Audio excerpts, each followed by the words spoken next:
दुरूद व सलाम हो तमाम अंबिया कराम पर, खुसूसन हमारे आखिरी पैगंबर जनाब मुहम्मदुर रसूलुल्लाह सल्लल्लाहु अलैहि वसल्लम पर।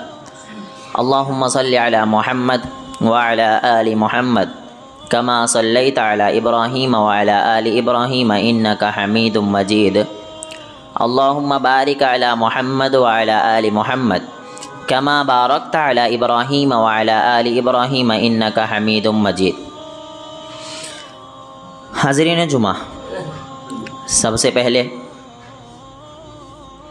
एक चीज़ को, करंट इशू एक है, उसे क्लियर करना है कि पिछले जुमा जो हमारा खुतबा था हिजाब के ऊपर कि उम्मत मोहम्मदिया की अक्सरियत दीनदार होने का दावा करती है, सिर्फ़ अपने आप को कुरान और हदीस के मुताबिक चलने वाला कहने का सिर्फ़ दावा करती है, झूठा दावा। रीज़न ये है कि उनके घरों में, सारे ही नहीं, अक्सरियत की बात मैं करता हूँ हमेशा, कि अक्सरियत ऐसे हैं कि वो अपने घर की ख़वातीन पर ध्यान नहीं देते, हिजाब के मामले में बिल्कुल भी सख्त नहीं है। ये बातें पिछली बार गुज़र चुकी हैं। एक अहम चीज़ है, उसमें मैंने बयान की थी कि 40-40 दिन का जाके चिल्ला लगाते हो, जमातों में जाते, बहुत से ऐसे जो जमातों में भी जाते, चिल्ले भी लगाते, लेकिन उनके घर का हाल देखो तो दीन से बहुत ज़्यादा दूर है। तो मेरा कहने का मतलब किसी एक जमात को टारगेट करना नहीं था। बसा औकात ऐसा होता है कि मुकर्रिर कहना कुछ चाहता है और वो बात लोग समझते कुछ और है।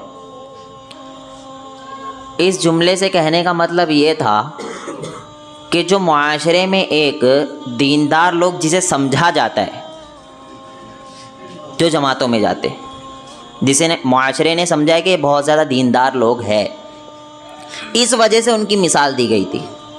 वरना जो बात चल रही थी वो ओवरऑल बात थी, चाहे वो अहले हदीस हो, चाहे वो सलफ़ी हो, चाहे वो देवबंदी हो, चाहे वो बरेलवी हो, ऐसा नहीं, बल्कि सारे उम्मत मोहम्मदिया की बात चल रही थी। सारों का यही हाल है कि वो अपने घर की ख़वातीन पर ध्यान नहीं देते। और जब मेरी बात ये चल रही थी, तो जब वो 40 दिन की बात आई, चिल्ले की बात आई, तबलीगी जमात की बात आई, तो लोगों ने समझा कि किसी ख़ास जमात को टारगेट कर रहे, जबकि ऐसा नहीं। क्योंकि उनका क्यों देखे, पहले अपने घर की भी तो खबर ले लो, अपने घर में क्या हाल है। सारे उम्मत मोहम्मदिया का ये हाल है, हम कभी भी किसी ख़ास जमात को टारगेट नहीं करते। उम्मत मोहम्मदिया का, सारों का यही हाल है कि वो अपने घर की ख़वातीन पर ध्यान नहीं देते। ये बात पिछले हफ्ते गुज़र चुकी थी। आज जो है हमारा टॉपिक है वो रसूलुल्लाह सल्लल्लाहु अलैहि वसल्लम की सीरत के ताल्लुक़ से, विलादत व सआदत के ताल्लुक़ से। देखिए, लक़द काना लकुम फ़ी रसूलिल्लाहि उस्वतुन हसना, कि अल्लाह के रसूल सल्लल्लाहु अलैहि वसल्लम हमारे लिए उसवा है, नमूना है, आइडियल है। तो जब आइडियल है, उसवा है, नमूना है, तो अल्लाह के रसूल सिर्फ़ आइडियल, उसवा, नमूना 5 टाइम नमाज़ों में नहीं, रोज़ा, हज, ज़कात, सिर्फ़ इसमें नहीं, बल्कि अल्लाह के रसूल आइडियल हर चीज़ में, दुनिया के हर मामलात में हमारे नबी सल्लल्लाहु अलैहि वसल्लम हमारे लिए आइडियल है। तो हमें उनकी ज़िंदगी देखना बहुत ज़्यादा ज़रूरी है। आप बड़े बड़े वलियों की ज़िंदगी पढ़ लो, जिसे लोगों ने नाम दे दिया है औलिया अल्लाह का, लेकिन वो मज़ा आपको नहीं मिलेगा जो मज़ा रसूलुल्लाह सल्लल्लाहु अलैहि वसल्लम की ज़िंदगी पढ़ने के बाद आपको एक मोटिवेशन मिलेगी कि यार जो इमामों के इमाम थे उन्होंने ये ज़िंदगी बसर की है, जो बादशाहों के बादशाह थे उन्होंने ये ज़िंदगी बसर की है। इसलिए अल्लाह के रसूल सल्लल्लाहु अलैहि वसल्लम की ज़िंदगी को देखना बहुत ज़्यादा ज़रूरी होता है। रसूलुल्लाह सल्लल्लाहु अलैहि वसल्लम के वालिद मोहतरम का नाम जो रहा है वो है अब्दुल्ला। आपकी वालदा का नाम रहा है आमिना। आपके वालिद मोहतरम, बाज़ रिवायत के मुताबिक कि रसूलुल्लाह सल्लल्लाहु अलैहि वसल्लम 2 महीने के थे उस वक्त दुनिया से गए हैं, लेकिन बाज़ रिवायत के मुताबिक कि रसूलुल्लाह सल्लल्लाहु अलैहि वसल्लम के दुनिया में आने से पहले ही वो इस दुनिया से जा चुके थे, आपके वालिद मोहतरम यानी अब्दुल्ला। तो इस चीज़ में ये समझना ज़रूरी है कि जो मज़बूत है वो इसी तरफ है कि अल्लाह के रसूल सल्लल्लाहु अलैहि वसल्लम की पैदाइश से पहले ही उनके वालिद मोहतरम दुनिया छोड़कर चले गए थे। और उसके बाद जब आमिना को बेटा हुआ यानी आपकी माँ को, तो उन्होंने सबसे पहले ये खुशखबरी आपके दादा के पास पहुँचाई।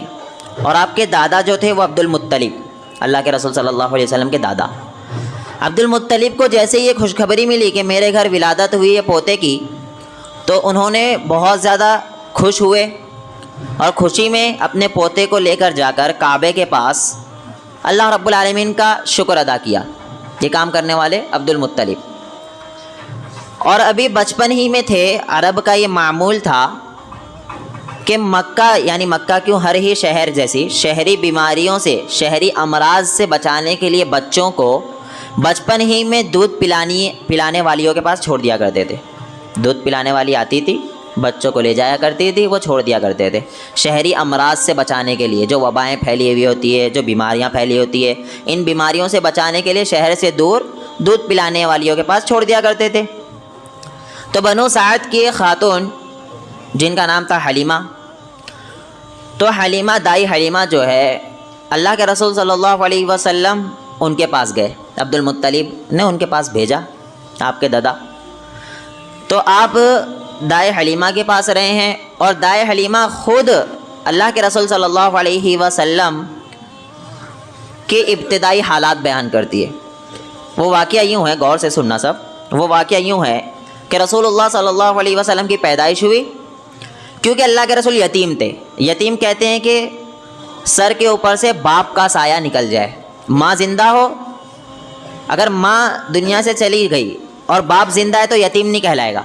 शर्त है कि बाप चले जाए, बाप का साया हट गया तो अब वो यतीम हो गया है। तो क्योंकि रसूलुल्लाह सल्लल्लाहु अलैहि वसल्लम यतीम थे, तो जब वो औरतें आई बच्चों को लेने के लिए, मक्का पहुँचती है, दाई हलीमा बताती है कि बहुत ज़्यादा खुशहाली का टाइम चल रहा था। बारिश नहीं हो रही थी, हम सारे बारिश के इंतज़ार में रहते थे। हमारी बकरियां दूध नहीं दिया करती थी, ऊँटनी दूध नहीं देती थी। वो बयान करती कि मेरे पास एक बच्चा था छोटा सा, वो बच्चा भी मुझसे दूध नहीं पी सकता था, ये कंडीशन चल रही थी। यानी दूध बिल्कुल भी मैसर नहीं था, छाती में दूध नहीं था, ये हाल चल रहा था। वो बयान करती कि हम सारी औरतें निकली और वो अपनी गधी पर सवार थी, दाई हलीमा। वो बयान करती वो इतनी सुस्तड़ गधी थी कि सारे का सारा काफ़िला आगे चले जाता, वो पीछे ही बेचारे फंसे रहती, आराम आराम से चलती रहती। मक्का पहुंचने के बाद सारों ने एक एक बच्चा ले लिया दूध पिलाने के लिए। अब मोहम्मदुर रसूलुल्लाह सल्लल्लाहु अलैहि वसल्लम को कोई लेने के लिए तैयार नहीं था। रीज़न ये था कि वो यतीम थे, और जो दाइयाँ आती थी, जो दूध पिलाने वाली आती थी, उनका ख्याल ये होता था कि हम जो है इनके बाप से कुछ मुआवजा लेंगे। तो क्योंकि यतीम है तो हमारे को मुआवजा उस लेवल का नहीं मिलेगा, इसलिए अल्लाह के रसूल को कोई नहीं ले रहा था। तो जैसे ही दाई हलीमा निराश होकर लौटने लगी कि बच्चा ही कोई नहीं मिला दाई हलीमा को, सारी औरतों को तो मिल गया, अब वो निराश होकर लौटने लगी। उनके शौहर का नाम हारिस था, दोनों लौटने लगे। वो कहती यार कि मुझे अच्छा नहीं लग रहा है कि मेरी सारी सहेलियाँ एक एक बच्चा लेकर जा रही है और मैं खाली हाथ जा रही हूँ, एक काम करती हूँ उस यतीम बच्चे को ही ले लेती हूँ। तो उन्होंने कहा बिल्कुल मुझे कोई एतराज़ नहीं, आप ले लो।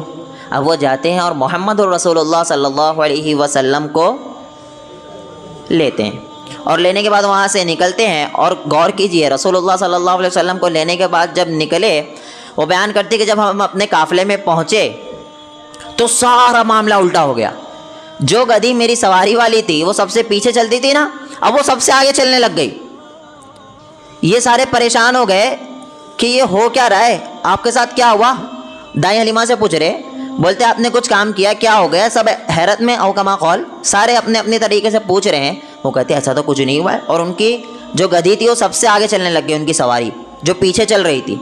फिर वो बयान करती कि जब मैंने दूध पिलाया तो बच्चे ने सैराब होकर पी लिया। इतना ज़्यादा दूध पीने के बाद फिर दूसरा बच्चा भी पी ले, इतना ज़्यादा दूध मेरे पास अवेलेबल हो गया, इतना दूध आने लगा मेरी छाती से। फिर वो बयान करती है कि हमारी बकरियां जो थी वो दूध नहीं दिया करती थी, हमारी ऊँटनी जो थी वो दूध नहीं देती थी। जब हारिस वहाँ पहुँचे और पहुँचने के बाद जैसे थन को ऐसा निचोड़ा तो दूध आने लग गया। ये परेशान हमारे घर हो क्या रहा है। उन्होंने सोचा कोई ना कोई यकीनन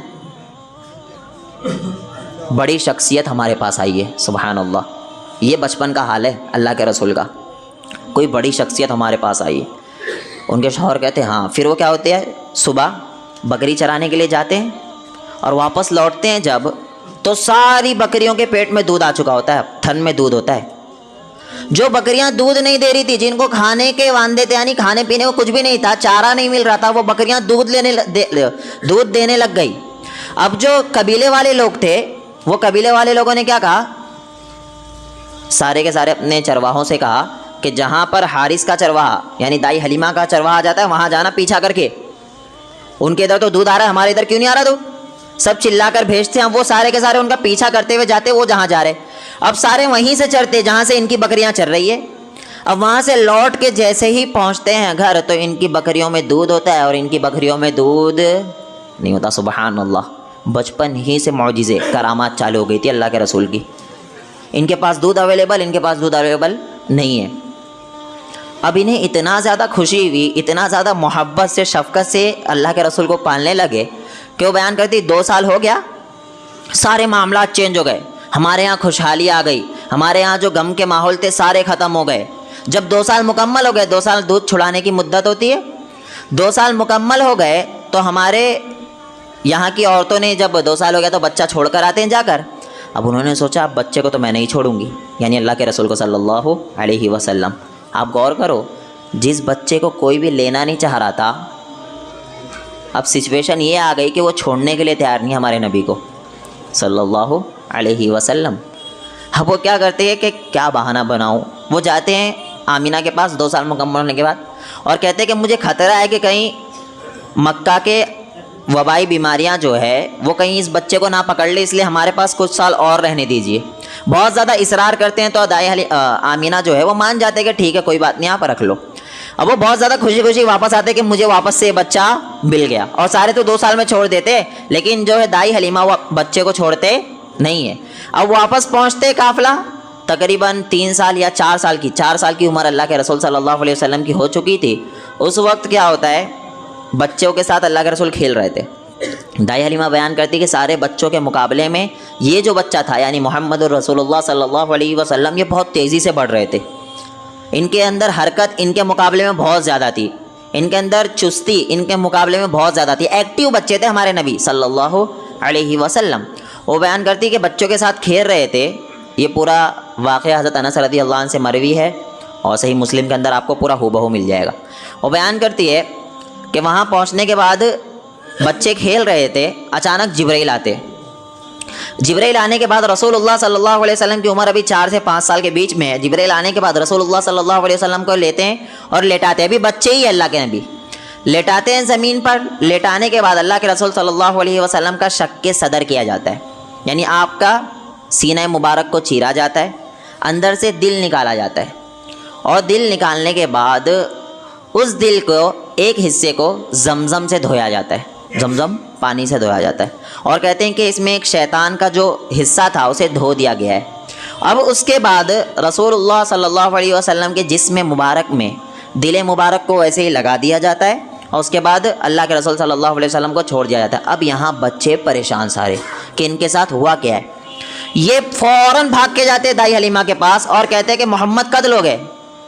यही जुमला उनका होता है, जाके कहते हैं मोहम्मद कत्ल हो गए। दाई हलीमा कहते क्या बात है, बोले ये मामला थे, वो सारे बयान करते हैं। अल्लाह के रसूल सल्लल्लाहु अलैहि वसल्लम जैसे ही पहुँचते हैं तो देखते हैं कि आप सल्लल्लाहु अलैहि वसल्लम का चेहरे का रंग तब्दील है, बदला हुआ है। अब दाई हलीमा डर जाते कि ये कोई आम शख्स नहीं है, ये कोई आम बच्चा नहीं है। वो डरने के बाद फ़ौरन लेकर जाते हैं और आमीना के हवाले कर देते कि अब ये बच्चा मैं नहीं रख सकती क्योंकि ये आम बच्चा नहीं, इसके साथ क्या मामलात हो रहे हैं। अब वहाँ रखने के बाद इसमें 2 चीज़ें पता चली। पहले तो रसूलुल्लाह सल्लल्लाहु अलैहि वसल्लम का शक्के सदर बचपन ही में एक मरतबा हो चुका था। अब आप ये कह सकते हो, बहुत से मुनकिर हदीस कह लूँगा मैं आपके पास आके के गुस्ताखी, अल्लाह के रसूल के दिल में शैतान का एक हिस्सा गुस्ताखी, आपके ऊपर गुस्ताखी के फतवे लगा सकते हैं। तो ये सारी गुस्ताखियाँ मुझ पर नहीं बल्कि मुहद्दिसीन पर आपको लगाना पड़ेगा। जो मुहद्दिसीन ये अहादीस बयान की है कि बचपन ही में रसूलुल्लाह सल्लल्लाहु अलैहि वसल्लम का शक्के सदर हुआ और दूसरी मरतबा भी एक बार हुआ है। वो कब हुआ है? मेराज के मौके पर रसूलुल्लाह सल्लल्लाहु अलैहि वसल्लम का 2 मरतबा शक्के सदर किया गया है। तो और ये बात और पता चली कि अल्लाह के रसूल इंसान ही थे, क्योंकि शक्के सदर और ये कहना कि शैतान का एक हिस्सा होता है उसे धोया गया दिल मुबारक से, तो पता चला अल्लाह के रसूल भी क्या थे, इंसान ही थे। और वो जो बच्चे डर के भाग गए, वो पता चला कि वो बच्चे जानते थे कि ये जो बच्चा ये हमारी तरह ही बच्चा है और इनके साथ ये मामलात हो रहे हैं, इसका मतलब ये कि कोई अब आम बच्चा नहीं है। वो भाग कर पहुँचते हैं, आमीना घर पे छोड़ आती है, दाई हलीमा आमीना के पास छोड़ आते जाकर। अब मामला ये होता है कि आमीना वो प्लान बनाते हैं कि क्यों ना हो कि मैं अपने शौहर की कब्र की ज़ियारत के लिए जाऊं। उनका इंतकाल हुआ था मदीना के अंदर, वो दफन है और वो थे मक्का में। तो ज़ियारत के लिए यथरिब की तरफ, उसका दूसरा नाम पुराना नाम यथरिब था, उस तरफ निकलते हैं। रसूलुल्लाह सल्लल्लाहु अलैहि वसल्लम को भी लेते हैं, खादिमा को भी लेते हैं और एक लौंडी होती है उनके पास, उसे भी लेते हैं और चलते हैं। मक्का पहुंचने के बाद तकरीबन 550 किलोमीटर पैदल मुसाफत तय करने के बाद वहाँ पहुँचने के बाद कुछ दिनों तक वहाँ रहते हैं, कब्र की ज़ियारत करते हैं। ज़ियारत करने के बाद, अच्छा कब्र की ज़ियारत से एक चीज़ बता दूँ आपको, यहाँ से आपको ये चीज़ बताई जा सकती है। देखो कब्रों की ज़ियारत यहाँ से साबित है। अब्दुल्ला की ज़ियारत आमीना ने की, अब्दुल्ला की कब्र की ज़ियारत आमीना ने की, तो रसूलुल्लाह सल्लल्लाहु अलैहि वसल्लम की मौजूदगी में ही काम हुआ। अल्लाह के रसूल छोटे ही थे लेकिन थे तो मतलब ज़ियारत करना जब जायज़ है तो ये वहाँ बड़े क्यों बोलते हराम हराम हराम हराम। तो ये चीज़ याद रखो, हम कब्र की ज़ियारत को हराम नहीं बोलते भाई। कभी मैंने कहा मिंबर से कि कब्र की ज़ियारत हराम है, नहीं, बल्कि रसूलुल्लाह सल्लल्लाहु अलैहि वसल्लम की सही अहादीस है कि कब्रों की ज़ियारत किया करो। क्यों करो? कि तुम्हें आखिरत की याद ताज़ा हो, तुम्हें पता चले कि मर के यहीं जाना है, तुम्हें पता चले कि ये वही शख्स है जो कल मेरे साथ घूमता था, चलता था, फिरता था और आज ये कब्र के अंदर है और मैं यहाँ पर ऊपर मौजूद हूँ। और तुम्हें आखिरत की फ़िक्र हो, इस वजह से कब्र की ज़ियारत करना है, ना कि वहाँ जाकर बिज़नेस की बात करना है, ना कि वहाँ जाकर खेल कूद तमाशा लगाना है। कब्र की ज़ियारत आखिरत की याद ताज़ा करने के लिए की जाती है। एक अहम चीज़ आपको बता दूँ, फार्मूला, कब्र किसे कहते हैं? जिसके अंदर डेड बॉडी होती है उसे, या जिसके अंदर डेड बॉडी नहीं होती उसे? बोल लो ज़ोर से। डेड बॉडी होती है उसी को तो कब्र बोलेंगे। अब जिसके अंदर है ही नहीं उसको कब्र बोलेंगे आप? नहीं। अब वो बात निकली तो आपको बताता चलूँ कि हमारे यहाँ एक पीर है जिसका नाम है शाह मदार, जिंदा शाह मदार, मेरा ख्याल है शाह मदार दम मदार बेड़ा पार ये नारा भी है। तो वह हर जगह उनकी कब्र बनाई हुई है। अब उनकी असल कब्र कौन है ये किसे पता? इंसान एक था तो कब्र कितनी होनी चाहिए? एक। ये 10-10 कब्रें इस बात के अलामत है भाई, ये कब्र नहीं है, दुकान है क्योंकि कब्र एक होनी चाहिए जब इंसान एक था। तो ज़ियारत का भी हुक्म एक ही कब्र को रहेगा। ये 10-10 जो निकली हुई है कब्र नहीं है, ये दुकानें चल रही है। वो क्या बोले पता है मेरे इधर? बोलते यहाँ पर उनका घोड़ा बैठा हुआ था, यहाँ से छलांग लगाया उनका घोड़ा तकरीबन किलोमीटर दूर तक, पहली छलांग, यहाँ से छलांग लगा के डायरेक्ट वहाँ तक पहुँच गया। तो अब वहाँ पे एक और घोड़े का खुर बना दिया, शाहमदार का खुर बन गया। बोले क्यों? बोले इनका घोड़ा इतना लंबी छलांग लगाया था। अब वहाँ पे अगरबत्ती वगैरह लगा दिए, अब चालू हो गया काम। आ रहे लोग पैसे रख रहे, गैर मुस्लिमों वाले सारे तरीके अपना रहे और जा रहे। तो ये सारे भाई आपको बेवकूफ़ बनाने वाले धंधे हैं। कब्र की ज़ियारत हम खुद कहते हैं कि करना चाहिए, इंसान को आखिरत की याद ताज़ा करने के लिए करना चाहिए। और कब्र कभी भी एक इंसान की एक ही होती है, 10 नहीं होती। समझ रहे हो बात आप? कोई आपसे कहे तो इसे यही कहना कि भाई मुर्दे वाली कब्र की ज़ियारत करना जायज़ है या बगैर मुर्दे वाली कब्र की, ये आप उसको समझाने की कोशिश करना। अल्लाह रब्बुल आलमीन हम तमाम ही लोगों को सही दीन को समझने की तौफीक अता फरमाए। तो वो रसूलुल्लाह सल्लल्लाहु अलैहि वसल्लम और आमीना पहुँचते हैं, कब्र की ज़ियारत होती है। फिर वापसी के मौके पर आमीना को जो है वो बीमारी पकड़ लेती है। बीमारी पकड़ती है आपकी वालिदा को, उसी बीमारी में आपकी वालिदा इस दुनिया से चली जाती है। और जाने के बाद उस वक्त रसूलुल्लाह सल्लल्लाहु अलैहि वसल्लम की उम्र 6 साल थी तकरीबन। आप सोच रहे हैं, इसलिए मैं कहता हूँ कि हर चीज़ में हमारे नबी आइडियल है। बचपन में वालिद साहब का चेहरा नहीं देखा, अभी 6 साल के हुए, इतना ज़्यादा शऊर नहीं होता है, वालिदा भी चली गई। अल्लाह अकबर, क्या आजमाइश थी यार रसूलुल्लाह सल्लल्लाहु अलैहि वसल्लम के साथ। तो उनके मुकाबले में हमारी क्या कुछ भी नहीं है हमारी आजमाइश। हमारा अगर वालिद साहब का इंतकाल हो जाए, अल्लाह हम सारे ही लोगों के बाप का साया हमेशा हमारे ऊपर कायम रखे। अगर इंतकाल हो जाए तो हम बहक जाते, उल्टी सीधी बातें करने लगते। माँ चली जाए तो उल्टी सीधी बातें करने लगते। आइडियल बनाओ अल्लाह के रसूल को। बचपन ही में देखो वालिद साहब भी चल दिए हैं और वालिदा भी इस दुनिया से चले गए भी 6 साल के। फिर रिवायत में मिलता है कि अब जो है अल्लाह के रसूल सल्लल्लाहु अलैहि वसल्लम को संभालने की जिम्मेदारी हो गई अब्दुल मुत्तलिब, आपके दादा की। अब वो जो है बहुत ही ज़्यादा शफ़क़त से पाल रहे थे। अभी 8 साल के ही होते हैं कि दादा भी दुनिया से चले जाते।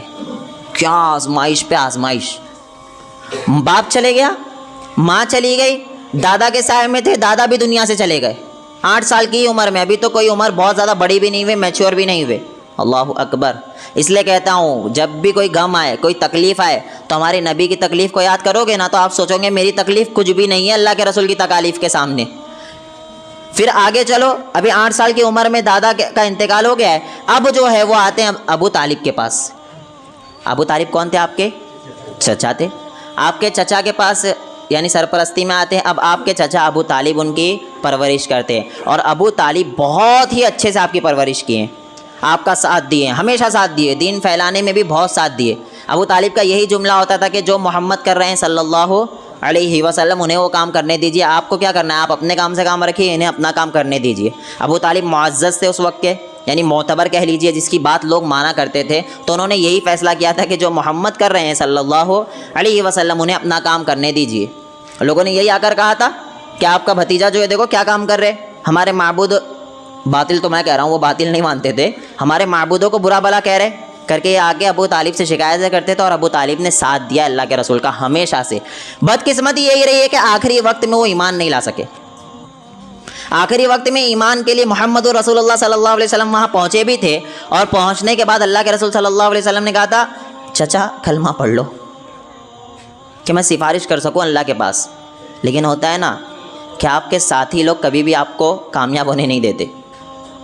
हर साथी ऐसा नहीं होता है, लेकिन बाप दादा के दीन वाले जो कट्टर होते हैं ना, वो यही करते हैं। और उन्होंने अबू लहब वहाँ पर मौजूद था, अबू जहल भी गालिबन मौजूद था, इन लोग वो ये वहाँ मौजूद था, और उन सारों ने क्या कहा कि मरते मरते बाप दादा का दीन छोड़ेगा।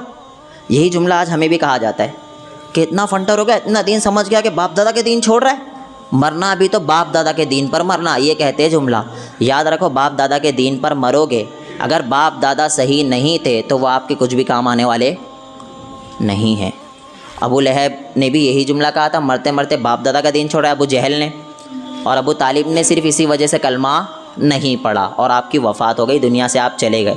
अहादीस में मिलता है सबसे कम दर्जे का अजाब जिसे होगा वो है अबू तालिब, क्योंकि आपने बहुत साथ दिया है। अगर कोई मुस्तहिक था कि ये शिर्क व बिदअत के बाद भी जन्नत में जा सकता बगैर कलमे के, तो अबू तालिब थे, कि उन्होंने बहुत ज़्यादा तकालीफ बर्दाश्त की सिर्फ मोहम्मद रसूलुल्लाह सल्लल्लाहु अलैहि वसल्लम का साथ देने के लिए। अब देखिए ऐसी ज़िंदगी आगे चलती अबू तालिब भी दुनिया से चले जाते हैं। फिर आगे चलते तकरीबन रसूलुल्लाह सल्लल्लाहु अलैहि वसल्लम 24 साल के होते हैं। उस वक्त क्या होता है, अरब में मक्का में एक बिजनेसमैन खातून थी जिसका नाम था खदीजा रज़ियल्लाहु अन्हा। तो खदीजा जो वहाँ मौजूद थी रज़ियल्लाहु अन्हा, उन्हें जब ये पता चला कि एक कोई शख्स है मोहम्मद सल्लल्लाहु अलैहि वसल्लम, वो जो है बहुत ईमानदार है, उनके कामों में बरकत बहुत ज़्यादा आती है, तो उन्होंने बुलाया अल्लाह के रसूल को और साथ में एक ग़ुलाम को, और कहा कि मुल्क शाम की तरफ मेरा सामान ले जाइए तिजारत के लिए, क्योंकि वो ताजिरा थी हज़रत खदीजा रज़ियल्लाहु अन्हा, अम्मी खदीजा। अब अल्लाह के रसूल लेकर जाते हैं शाम, और जब वापस लेकर आते हैं तो वापस पहुँचने के बाद हज़रत खदीजा देखती कि वो प्रॉफिट, मैं आपको एक मिसाल दूँ, जो 5 महीने में होना था वो 2.5 महीने में हो रहा है प्रॉफिट। ये बरकतें आने लगे अल्लाह के रसूल सल्लल्लाहु अलैहि वसल्लम की। फिर अभी तो ये सिर्फ ज़ाहिरी देखी थी, जो ग़ुलाम को साथ में भेजी थी ना, वो ग़ुलाम बयान करता है अल्लाह के रसूल सल्लल्लाहु अलैहि वसल्लम का अखलाक, आप सल्लल्लाहु अलैहि वसल्लम का चाल तरीका तौर सारी चीज़ बयान करने के बाद अब हज़रत खदीजा कहती ये मेरे लिए फ़िट है, और अम्मी खदीजा रज़ियल्लाहु अन्हा निकाह का पैगाम भिजवाती है मोहम्मदुर रसूलुल्लाह सल्लल्लाहु अलैहि वसल्लम के लिए। हज़रत खदीजा के लिए भी हमारे नबी ने निकाह का पैगाम नहीं भेजा था, बल्कि हज़रत खदीजा ने खुद अल्लाह के रसूल सल्लल्लाहु अलैहि वसल्लम के लिए निकाह का पैगाम भेजा, और डायरेक्ट जाकर नहीं बताया, अपनी सहेली से कहा, और उनकी सहेली ने अल्लाह के रसूल सल्लल्लाहु अलैहि वसल्लम तक उनकी ख्वाहिश पहुँचाई। और जब अल्लाह के रसूल को पता चला तो अल्लाह के रसूल सल्लल्लाहु अलैहि वसल्लम ने कहा कि मैं राज़ी हूँ। लेकिन अल्लाह के रसूल सल्लल्लाहु अलैहि वसल्लम अपनी बात लेकर अपने चचाओं के पास गए, और आपके चचाओं के पास गए तो आपके चचा भी राज़ी हो गए, और आपके चचा हज़रत खदीजा रज़ियल्लाहु अन्हा के चचा के पास गए, और वहाँ जाकर इस तरीके से अल्लाह के रसूल सल्लल्लाहु अलैहि वसल्लम और हज़रत खदीजा रज़ियल्लाहु अन्हा का निकाह हुआ है। महर में मिलता है 20 ऊँटनी अल्लाह के रसूल सल्लल्लाहु अलैहि वसल्लम ने दी थी, 20 ऊँटनियाँ अल्लाह के रसूल ने दी थी महर में, और हम जो है आज महर को मार लेते। अभी मेरे पास सवाल आया था रिसेंटली कि महर माफ़ करना कैसा है। आप इस लेवल तक जाइए ही मत कि महर माफ़ करना पड़े, निकाह के मौके पर ही महर दे दिया करो, महर में कोताही मत करो। ये जाहिलियत का दौर था, फिर भी अल्लाह के रसूल सल्लल्लाहु अलैहि वसल्लम के महर में 20 ऊँटनियाँ दी गई थी। अल्लाह के रसूल सल्लल्लाहु अलैहि वसल्लम का निकाह हुआ। ये बात याद रखना, हज़रत खदीजा को बड़े बड़े बादशाहों का पैगाम आया था, बड़े बड़े बादशाहों का, कि हमारे से निकाह कर लीजिए, लेकिन हज़रत खदीजा तैयार नहीं हुई।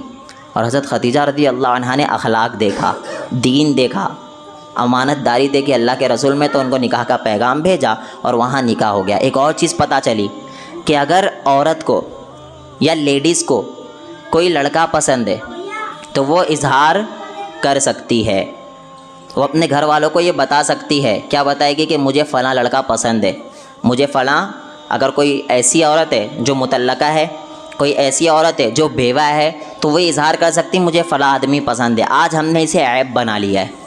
आप इस बात को गौर करो कि अभी मोहम्मद रसूलुल्लाह सल्लल्लाहु अलैहि वसल्लम नबी डिक्लेयर नहीं हुए हैं, उस वक्त का ये हाल था कि बिल्कुल ऐब नहीं मान रहे। औरत को कोई लड़का पसंद आ रहा है तो वो फ़ौरन बता रहे अपने घर वालों को। तो आज भी हमारी निकाह के मौके पर ना अपने घर की बेटियों से ज़रूर पूछा करो कि आपको कोई लड़का पसंद है क्या, मैं आपका निकाह फ़लाँ से करने जा रहा हूँ, अगर पसंद है तो बता दे। अगर वो बताती है और आपके हिसाब से वो दीनदार नहीं है, आपके पास कोई वैलिड पॉइंट है, तो आप रिजेक्ट कर सकते हो, आपको पूरा हक है।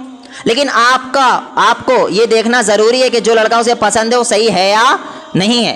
क्योंकि हमारी नाक पे बात आ जाती, तू मेरे घर में रह के, मेरी बेटी, मैं बाहर जाकर इतनी बड़ी बड़ी बातें करता हूँ, तू मुझसे कह रही फला लड़का पसंद है। तो ये ऐप की बात नहीं है, हमारे सहाबिया ने किया है।